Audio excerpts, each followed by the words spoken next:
Good morning, students. Last time we had understood kinds of pollution in chapter 13. Now let's continue with the chapter. Greenhouse effect. Greenhouse is a term given to a glass house constructed to keep delicate and rare plants that need warmth and protection from weather.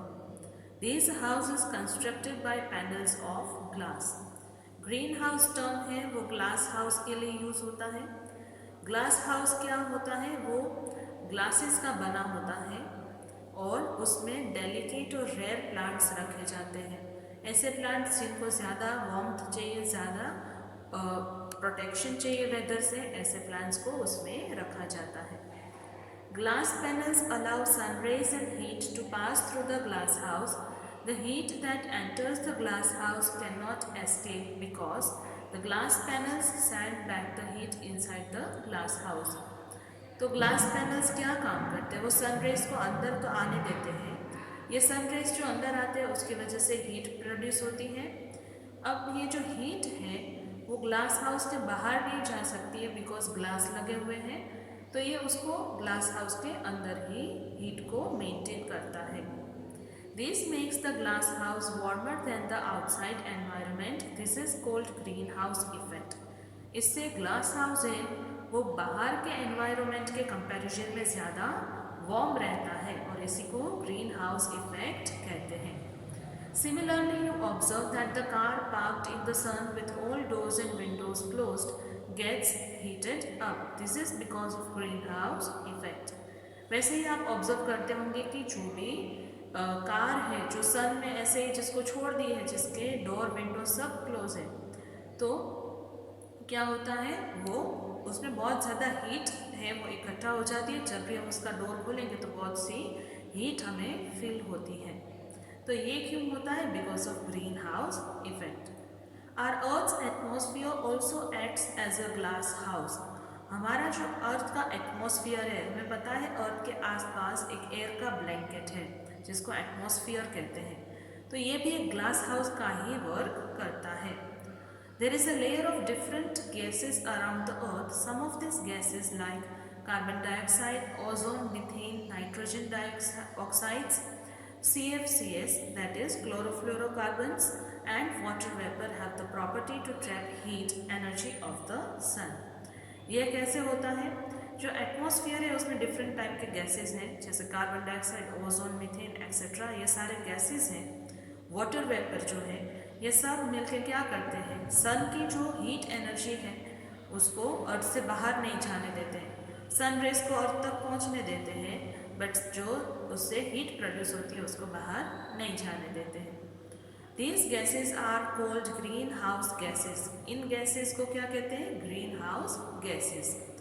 They do not allow the heat to escape back into space. This keeps the atmosphere warm.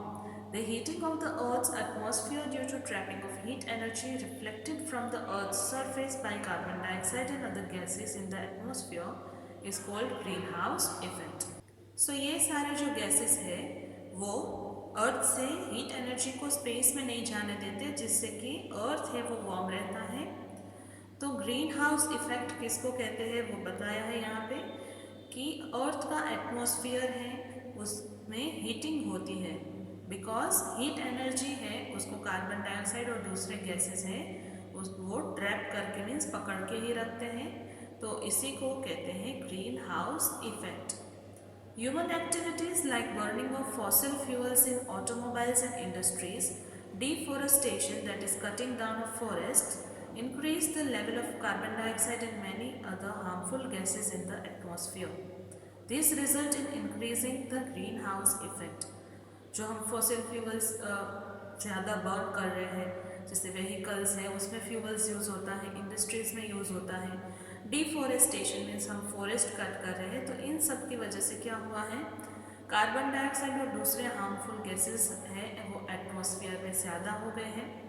ज़्यादा carbon dioxide और दूसरे gases क्या करते हैं, वो ज़्यादा heat energy trap करके रखते हैं और उससे अर्थ का एटमॉस्फेयर और भी ज़्यादा वार्म रहता है, तो इससे ग्रीन हाउस इफेक्ट है वो बढ़ रहा है।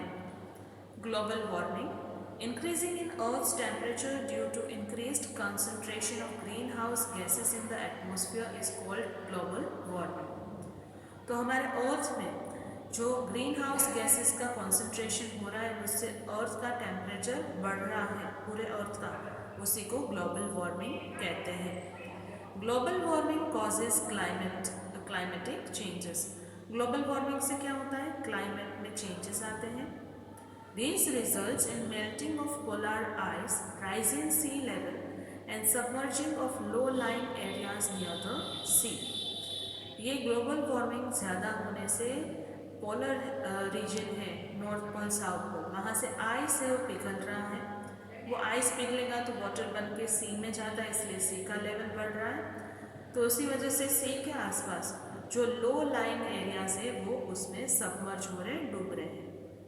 The temperature of the earth has increased 2.5 degrees Celsius in the last 100 years, and scientists expect that in the next century it may rise about 3 to 4 degrees Celsius.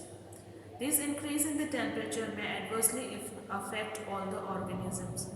पिछले 100 years में अर्थ का temperature 2.5 degree तक बढ़ गया है और scientist हैं वो सोच रहे हैं, एक्सपेक्ट कर रहे हैं कि आने वाले सेंचुरी में 100 ईयर्स में 3 to 4 डिग्री और बढ़ेगा। तो इससे अर्थ पे जितने भी लिविंग ऑर्गेनिजम्स रह रहे हैं उन पर उसका बहुत बुरा असर होगा। Ways to check global warming. Global warming को हम कैसे कंट्रोल कर सकते हैं? First, reduction in the use of fossil fuels. हमें फॉसिल फ्यूल्स कम यूज़ करने हैं।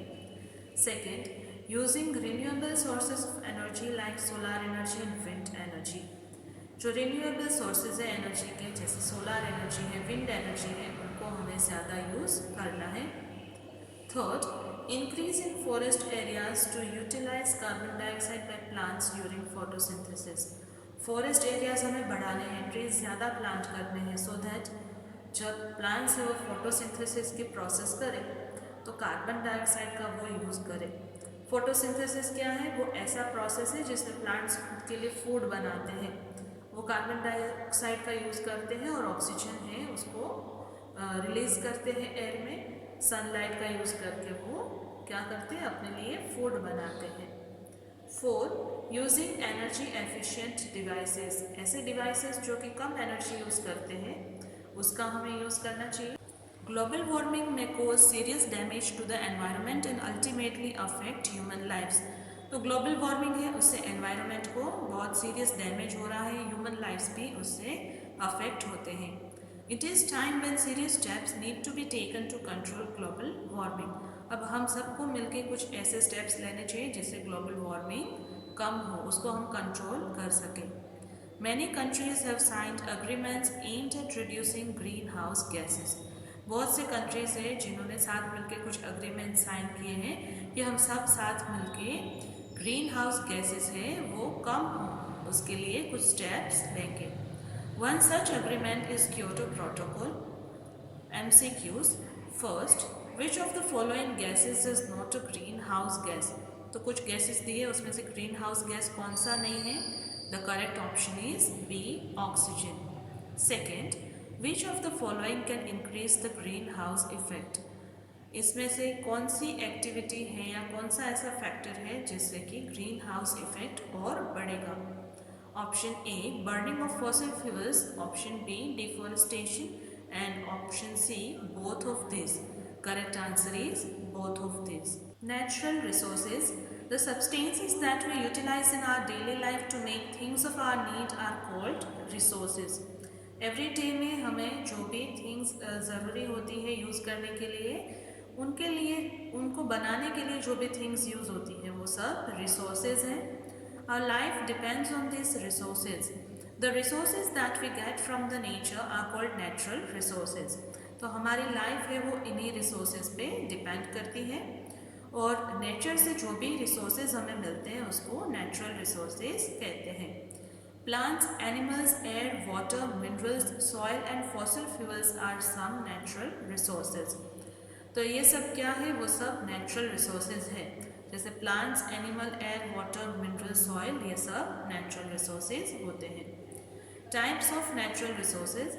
Natural resources are classified into two groups, renewable resources and non-renewable resources.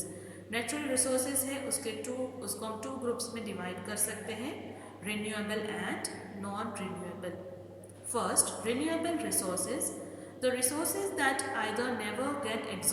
either never get exhausted or are replaced naturally within a reasonable period of time are called renewable resources।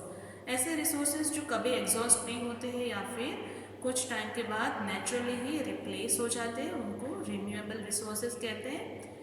For example sunlight, water and wind, these are some example of renewable resources। Second, non-renewable resources, the resources that cannot be replaced within a reasonable period of time if used up are called non-renewable resources। ऐसे resources जो कि reasonable period of time में replace नहीं होते हैं, अगर हम उनको यूज़ करते हैं तो बहुत टाइम तक वो अपना आप रिप्लेस नहीं होते हैं, उनको नॉन रिन्यूएबल रिसोर्सेज कहते हैं। These are limited and may get exhausted one day due to their extensive use। ऐसे रिसोर्सेज को अगर हम उनका एक्सटेंसिव यूज़ करते हैं, बहुत ज़्यादा यूज़ करते हैं, तो वो एक दिन ख़त्म हो जाते हैं। Coal, petroleum and minerals are some examples of non renewable resources. Coal, petrol, minerals ये सब क्या हैं? Non renewable resources. Conservation of natural resources, natural resources है उनको हमें कैसे कंजर्व करना चाहिए? First, we should plant more and more trees, हमें ज़्यादा से ज़्यादा प्लांट्स ट्रीज़ हैं उनको प्लांट करना चाहिए। Second, we should use cleaner fuels like CNG in vehicles, हमें CNG जैसे फ्यूल्स का यूज़ करना चाहिए व्हीकल्स में। Third, we should not waste water, we should never leave the tap open and also never use pipe to wash vehicles। Water waste नहीं करना चाहिए, हम टैप ओपन ही छोड़ देते, वो नहीं करना है, और व्हीकल्स वॉश करने के लिए पाइप का यूज़ नहीं करना चाहिए। Fourth, we should prevent water pollution to keep our rivers clean, हमें रिवर क्लीन करने के लिए क्या करना है? वाटर पॉल्यूशन ना हो उसका ध्यान रखना है। 5, we should practice rainwater harvesting। In this method, the rainwater is collected, filtered and then allowed to get absorbed in the ground। हमें रेन वाटर हार्वेस्टिंग प्रैक्टिस करना चाहिए। इसके लिए क्या करना है? रेन वाटर को कलेक्ट करना है और फिल्टर करना है और उसको ग्राउंड में एब्जॉर्ब होने के लिए अलाउ करना है। 6, we should use renewable sources of energy like solar energy, wind energy and hydro energy to conserve the fossil fuels। हमें रिन्यूएबल सोर्सेज हैं जो एनर्जी के, जैसे सोलर एनर्जी, विंड एनर्जी या हाइड्रो एनर्जी, उनका यूज़ करना है सो दैट फॉसिल फ्यूल्स हैं उनको हम ज़्यादा वेस्ट ना करें। 7, minerals can be conserved by using them again through recycling, हम मिनरल्स हैं उनको बचा सकते हैं अगर हम उनको रिसाइकल करके अगेन एंड अगेन यूज़ करें। For example, glass bottles and metallic cans can be recycled and used again. Glass bottles हैं, मेटालिक केन्स हैं एंड इवन हम जो प्लास्टिक है वो सब रिसाइकल्ड मटेरियल से बना हुआ थिंग्स अगर हम लेते हैं तो हम वेस्ट है वो कम क्रिएट करते हैं। सो ये कुछ स्टेप्स हैं जिससे कि हम नेचुरल रिसोर्सेज को कंजर्व कर सकते हैं। I hope you have understood the concepts I explained.